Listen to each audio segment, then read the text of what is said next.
ವೇದಿಕೆಯಲ್ಲಿರುವಂಥ ಎಲ್ಲ ಗಣ್ಯರೇ, ಮುಂಭಾಗದಲ್ಲಿ ಆಸೀನರಾದಂಥ ಎಲ್ಲ ಆಹ್ವಾನಿತರೆ, ಮಾಧ್ಯಮದ ಸ್ನೇಹಿತರೆ, ನನಗೆ ಅವರು ಮೊದಲೇ ಪ್ರೈಸ್ ಅರವಿಂದ್ ಲಿಂಬಾವಳಿ ಅವರು ಹೇಳ್ತಾರೆ ಅಂದ ತಕ್ಷಣ ಹೆದರಿಕೆ ಆಯ್ತು. ಅದು ನಾನೇ ದುಡ್ಡು ಕೊಡ್ಬೇಕನ್ನೋ ಅಂತ ಅನಿಸ್ಬಿಡ್ತು. ಸೊ ಲೋಗೋ ಓಪನಿಂಗ್ ಕರೆದ್ಬಿಟ್ಟು ಇವ್ರು ದುಡ್ಡು ಕೇಳ್ತಾ ಇದಾರಲ್ಲ ಅಂತ ಅನಿಸ್ತು ಒಂದು ಕ್ಷಣ. ಆಮೇಲೆ ಗೌಡ್ರು ಹೇಳಿದ್ರು, ಇಲ್ಲ ಒಟ್ಟಿಗೆ ಮಾಡ್ಬಿಟ್ಟಿದ್ರೆ ಒಳ್ಳೇದಿತ್ತು, ಈ ಕನ್ಫ್ಯೂಷನ್ ಇರ್ತಿರ್ಲಿಲ್ಲ ಅಂತ.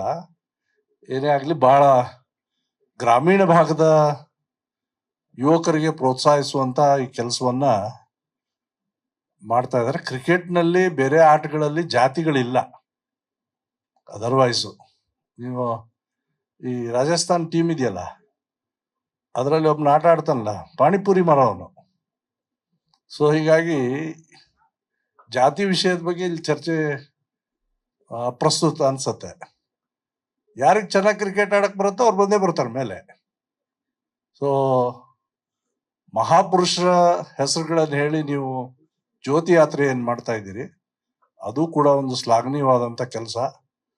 ಇಡೀ ರಾಜ್ಯಾದ್ಯಂತ ಯಾವ ಮಹಾಪುರುಷರು ನೀವು ಪಟ್ಟಿ ಮಾಡಿದ್ದೀರಾ, ಅವರ ಜೀವನ ಚರಿತ್ರೆಯನ್ನ ಅಲ್ಲಲ್ಲಿ ಹೋದಲ್ಲಿ, ಆ ಜ್ಯೋತಿ ಎಲ್ಲೆಲ್ಲಿ ಹೋಗುತ್ತೋ ಅಲ್ಲಿ ಆ ವಿಷಯಗಳನ್ನ ತಿಳಿಸಿ ಮತ್ತು ಅದನ್ನ ಸೋಷಿಯಲ್ ಮೀಡಿಯಾದಲ್ಲೂ ಹಾಕಿ. ಇವತ್ತಿನ ಯುವಕರಲ್ಲಿ ಆಸಕ್ತಿ ಇದೆ, ಆಸಕ್ತಿ ಇಲ್ಲ ಅಂತ ಇಲ್ಲ, ಆಸಕ್ತಿ ಇದೆ, ನೋಡ್ತಾರೆ ಅನೇಕರು. ಸೊ ಆ ಕೆಲಸ ನಿಮ್ಮಿಂದ ಆಗ್ಲಿ ಅಂತ ಹಾರೈಸ್ತಾ ಈ ನಿಮ್ಮ ಕ್ರಿಕೆಟ್ ಪಂದ್ಯಾವಳಿ ಯಶಸ್ವಿ ಆಗಲಿ ಅಂತ ಹಾರೈಸ್ತೇನೆ. ಧನ್ಯವಾದ. ಲೇಟೆಸ್ಟ್ ಹಾಗೂ ಇಂಟ್ರೆಸ್ಟಿಂಗ್ ಸುದ್ದಿಗಳಿಗಾಗಿ ಬಾಸ್ ಟಿವಿ ಕನ್ನಡ ಚಾನೆಲ್ನ ಸಬ್ಸ್ಕ್ರೈಬ್ ಮಾಡಿ. ಹಾಗೆಯೇ ಬೆಲ್ ಐಕಾನ್ ಪ್ರೆಸ್ ಮಾಡಿ. ಇದರ ಜೊತೆಗೆ ಫೇಸ್ಬುಕ್, ಇನ್ಸ್ಟಾಗ್ರಾಮ್, ಎಕ್ಸ್ ನಲ್ಲೂ ಮಿಸ್ ಮಾಡದೆ ಫಾಲೋ ಮಾಡಿ.